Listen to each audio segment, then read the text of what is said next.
Dragon Isles have awakened and beckon the Dragonflights home. The future will unfold as it was meant to. Open your mind to what is yet to come.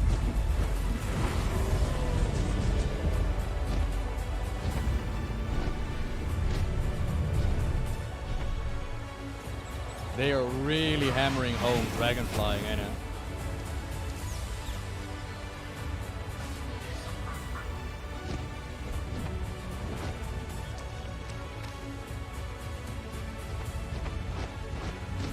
Events are unfolding that imperil us all. The threat is greater than you know, young ones.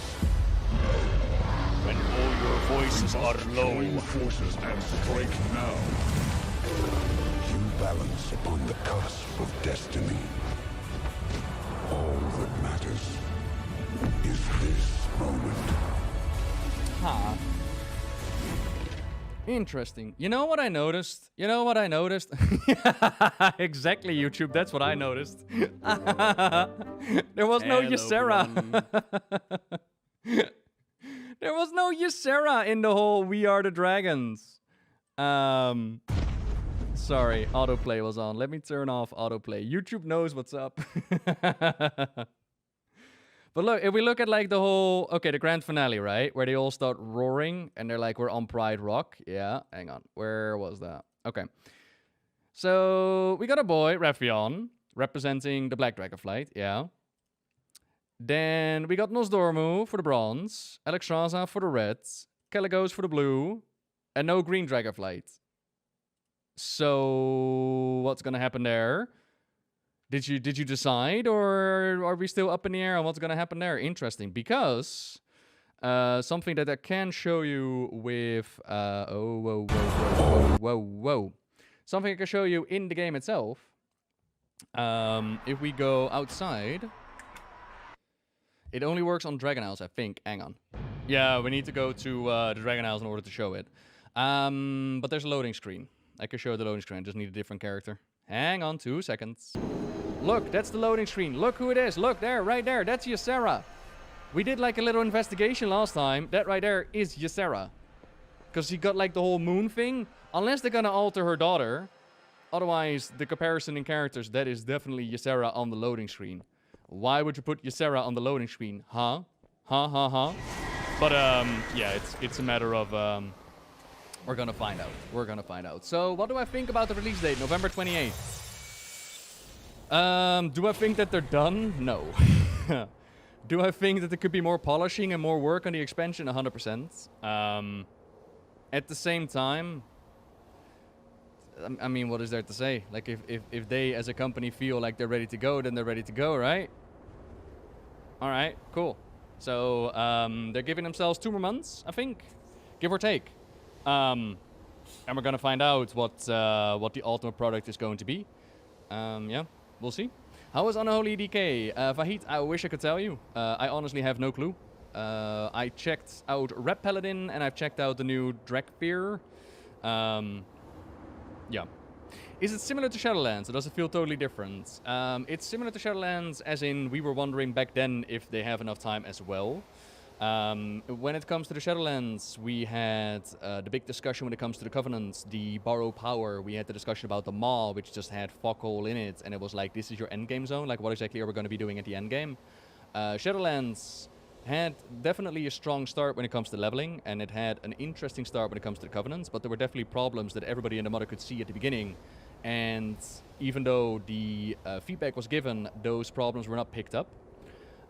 Whereas in Dragonflight, there are tuning things, like they're working on systems like the new talents, which are currently still in development and people are still giving feedback and they're changing. But at the same time, you might argue that those changes are going to be throughout the entirety of the game. Let's hope, right? But what we do see with Dragonflight is that there is no borrowed power system, which is quite nice. Honestly, it is really nice to not have to worry about your necklace, about your artifact, about your covenant.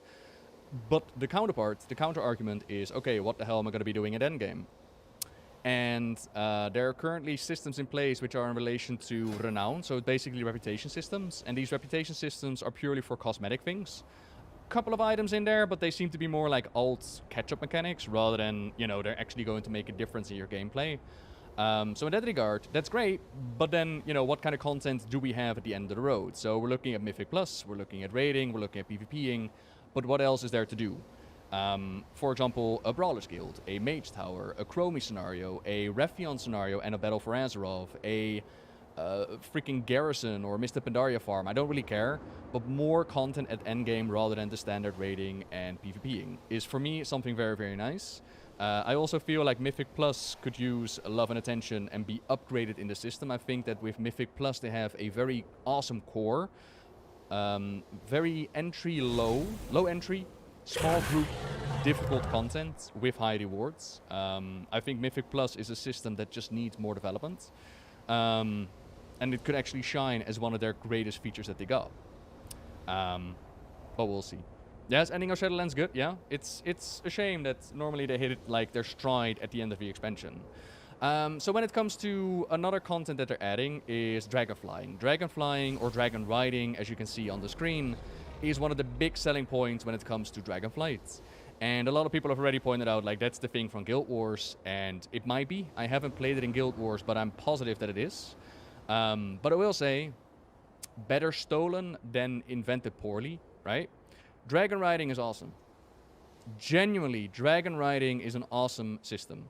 So, starting off with the dragons that they've added. So, throughout the zones, you interact with the different dragonflights, and each color will give you a dragon, right? So you got red, blue, bronze, green. If we look at the animation of summoning these dragons to begin with, yes, they come with summon animations. And each of them has their own summon animation. Small differences, but different enough for me to go like, hang on a minute. They actually look different from one another. That's really cool. I should also have a bronze one. Hang on. So, different enough to be like, hey, there's a different animation in there. These dragons are customizable. So there's a platform where you can go in and you can like get rid of the horns, you can add the horns, you can add tail spikes, you can add whatever. I had at some point a baldy bronze dragon. That was my dragon to ride on. It was beautiful. Throughout the game, throughout different content, you will get customization in order to make your dragon more your style. And I think that's great. That makes a difference between my dragon and their dragon. That makes it more unique, that makes it more mine. So that is a great system. And then the riding itself. The riding itself is intuitive. Double spacebar will get you into the air as it just did. And as you can see, the more speed you make, the more animation it gets. Like very much highway to the danger zone, right? In the middle, you see these orbs, that's your energy. Those are the abilities you can use. So you could do like a barrel roll, you could do an increase, you could go up and down. And of course, as you go up, you will decrease in speed. But then when you go down again, you can get it up again. Giggity. So it's, you know, it's a matter of getting into it. But once you get the feeling of dragon riding, you're going to be A-okay. Yo, Mod.